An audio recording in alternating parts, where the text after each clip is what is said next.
Hello there, I'm Jen from Coronation Soap and I'm going to be your tutorial guide because I'm the only one here. And today I'm going to show you how to do a stick candle as you can see in your picture. I'm so proud. Okay, so you need to have this particular mould. You can get 3 for £7 on Amazon. So they are actually relatively cheap to come by.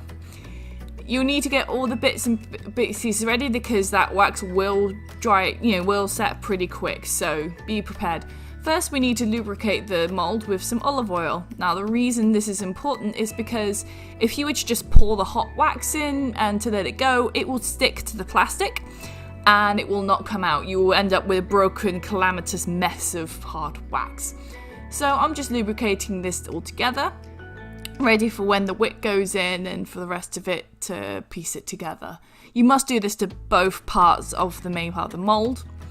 Again, because you don't want to do it to one side and then have the other side completely collapse, because then you have, a broken candle and a waste of your time.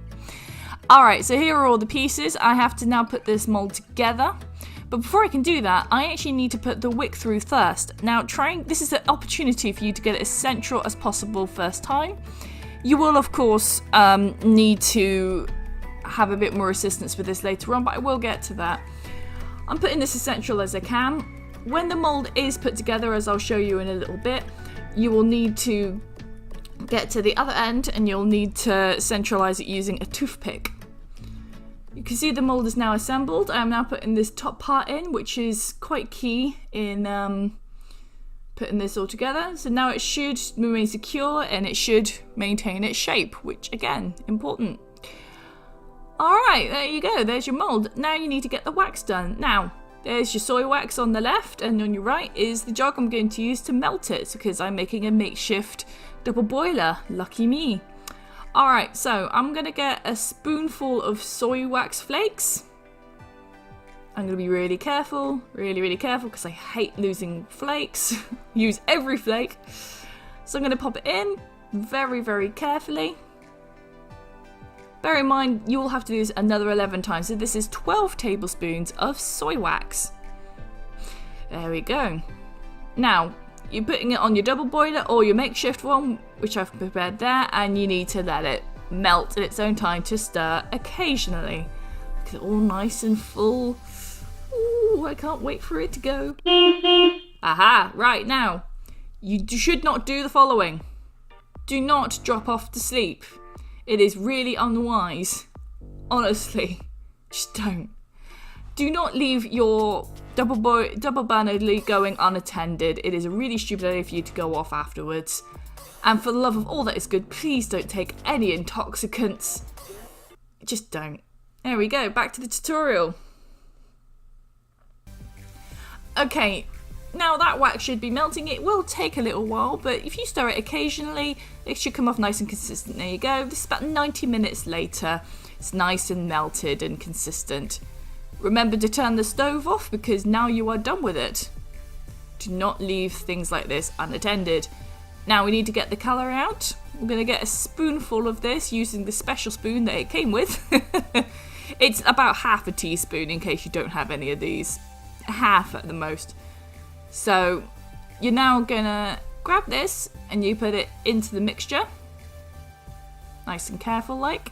There you go. And then you're gonna do it again.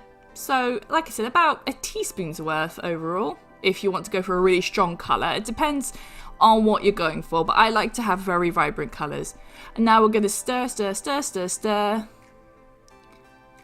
And then it's all nice and stirred in. Make sure it's as stirred in and dissolved as possible, okay? Now you're going to get your scent. Now I'm using bubblegum, as you can see, from Mystic Moments. I'm going to open it. Now, again, however much you want depends on how strong you want the scent. I want this to be relatively strong, so I'm going to put in a good 15 drops or so in, okay? So, I'm putting that in. Nice and good. And then what I need to do is I need to stir it again, okay? So there's the toothpick I was using earlier, and now I'm going to use it to stir carefully. Now I need to pour this into the mould, now that it's given a little bit of time to slightly cool, but not to actually set.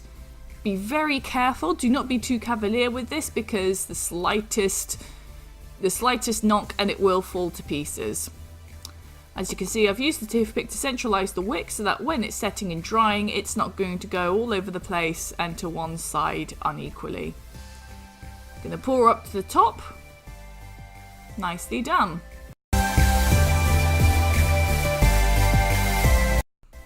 Moving on from my idiocy, once the mould is completely cool, you can now start taking it apart. So now I've cut what will be the bottom of the candle. I now need to take each part off individually and quite carefully. Again, this must be pretty much cool, no more heat emitting, because otherwise it's not properly set. The top part comes off first, and now we need to get rid of the side pegs. Get them off nice and carefully. Preferably with more than one hand, but there we go. Okay, so now I need to get the bottom part off, but we're going to have to do a jump cut because I need 2 hands for this one. There we go. So now that we've done that, we need to actually get the main parts of the mould off. Now, what you have to do is you have to use your nails and you have to use both your hands to prise them together and be very careful. And there you go. That's what I did earlier. With a new candle! Right, okay, so now we need to very carefully use both our hands again, go from each side and press not on the actual bit containing the wax, but on the sides to try and get a gap to get it to come off. And now voila, that's been done. It's quite arduous, so do be careful. Now all I have to do is tidy up the bottom part, and then it's done, and you have yourself a very nice candle. Just cutting off the bottom bit, and there we go. A nice tidy stick candle. Now, I really hope you've enjoyed this tutorial because I sure as hell have enjoyed making it for you. If you want to see what else we're doing, then you can follow Coronation Soap on Instagram, you can give us a like on our Facebook page, and you can subscribe to us on YouTube. Check in next week on our Facebook page because I will be doing a live stream. And also, in 2 weeks' time, I'll be having another video for you. What will it be on? Who knows? Check in next time. Bye-bye.